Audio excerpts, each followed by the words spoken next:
Pour une récolte abondante et de qualité, choisissez la gamme d'engrais Solabiol, potager et verger, utilisable en agriculture biologique. Composé de matières premières 100% d'origine naturelle, il libère progressivement et durablement tous les éléments nutritifs dont vos cultures ont besoin. Pour l'application, rien de plus simple. Épandez l'engrais au sol, griffez légèrement pour l'incorporer, puis arrosez. 2 à 3 apports dans la saison suffiront. Solabiol, le partenaire de votre jardin nourricier au naturel.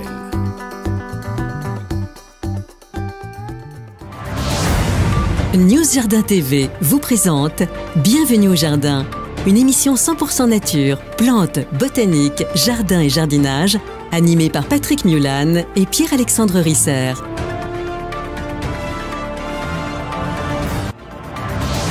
Vous êtes curieux de plantes et de nature? Toutes les réponses et bien plus encore dans le dossier de Bienvenue au Jardin. Le dossier s'est consacré à une plante, enfin même un arbre fruitier de saison, parce que c'est une courte saison, le prunier, la mirabelle, etc. On va essayer de parler de tout ça. Vous avez un jardin, en fait? Je ne l'ai même pas demandé. Alors, je n'ai pas de jardin, mais j'ai bien connu certains jardins. Et j'ai ramassé beaucoup de prunes, des mirabelles et des reines claudes, avec beaucoup de joie. Dans le Lyonnais, c'est vrai qu'on peut cultiver des pruniers sans problème.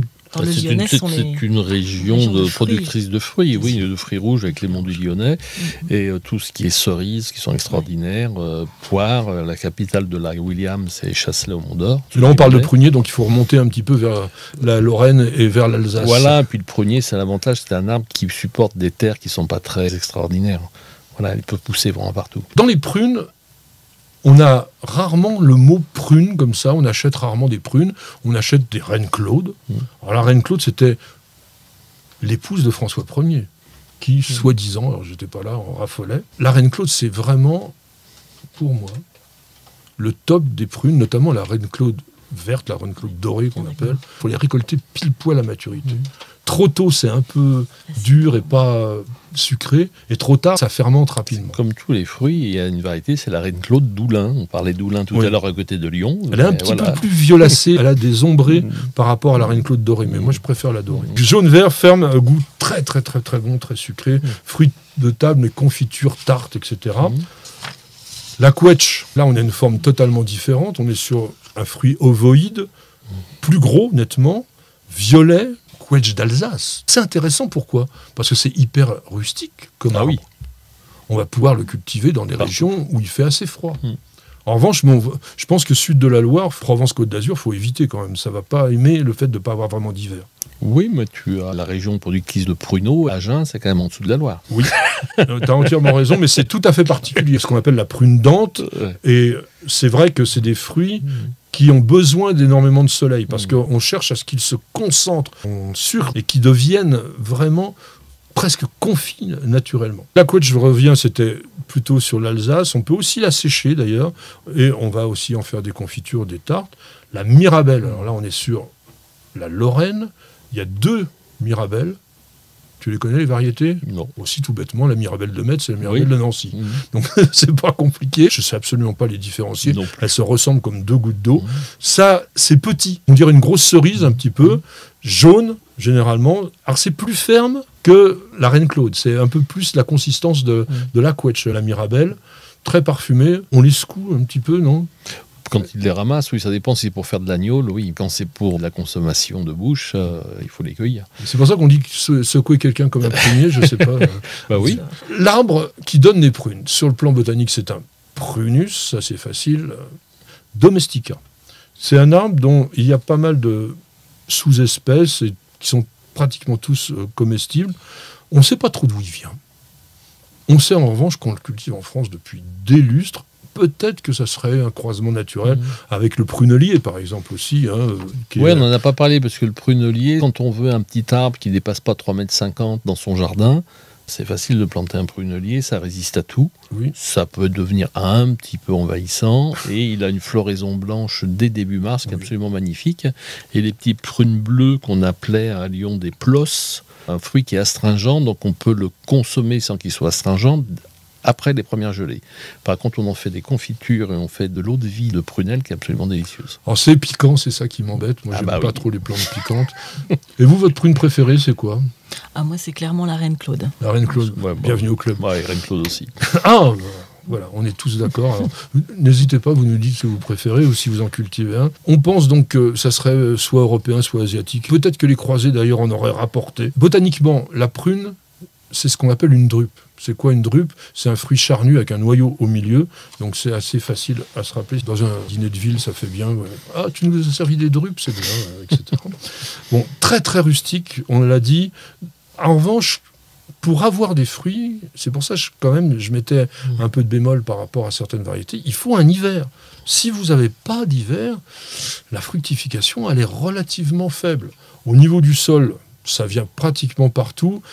Plutôt pas trop calcaire, si possible, même si en Lorraine, il y a quand même des endroits où c'est quand même relativement calcaire. Plein soleil, ça vieillit pas très très bien. Une trentaine, cinquantaine d'années maxi. C'est beaucoup d'arbres fruitiers qui sont un petit peu comme ça. Est-ce qu'il faut les tailler? Le souci, c'est si on veut ramasser ces prunes ou pas. Aujourd'hui, je ne sais pas comment font les producteurs, mais on n'a plus le droit de faire monter un salarié sur une échelle et de travailler à l'échelle, donc c'est compliqué. Donc les arbres fruitiers aujourd'hui sont vraiment beaucoup plus bas qu'avant. Après, pour des particuliers qui ont des petits jardins, on peut prendre les arbres fruitiers colonnaires. Il y a des pruniers colonnaires qui sont très bien. C'est un arbre qui va monter à 3,50 m à taille adulte au bout de 15 ans et qui fera environ 80 cm, 1 mètre de diamètre. C'est difficile à garder colonnaire, le prunier. Les colonnaires, on les a bien sur les arbres fruitiers à pépins, pommiers, poiriers.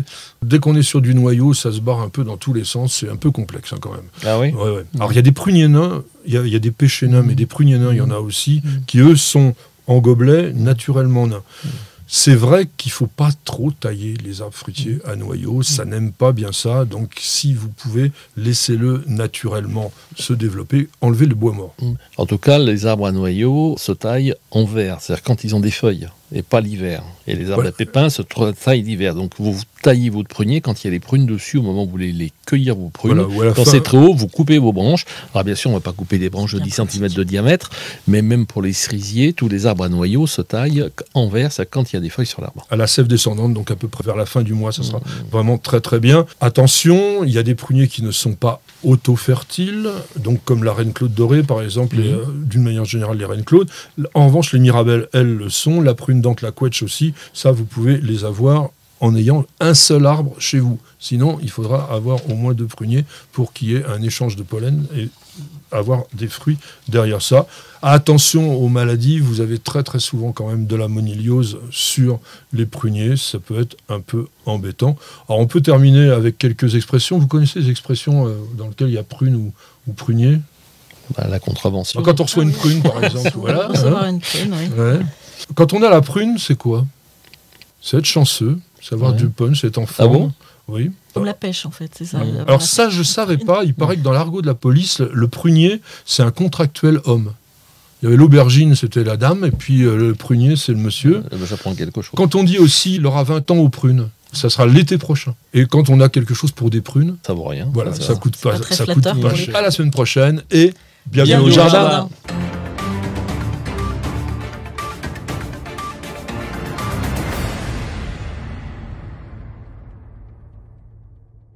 Vous appréciez nos vidéos, vous regardez régulièrement nos émissions Découverte Jardin et Jardiner, ça fait du bien. Alors n'hésitez surtout pas à vous abonner. Il suffit de cliquer sur la cloche et vous serez tenu au courant de toutes nos mises en ligne, et ceci totalement gratuitement.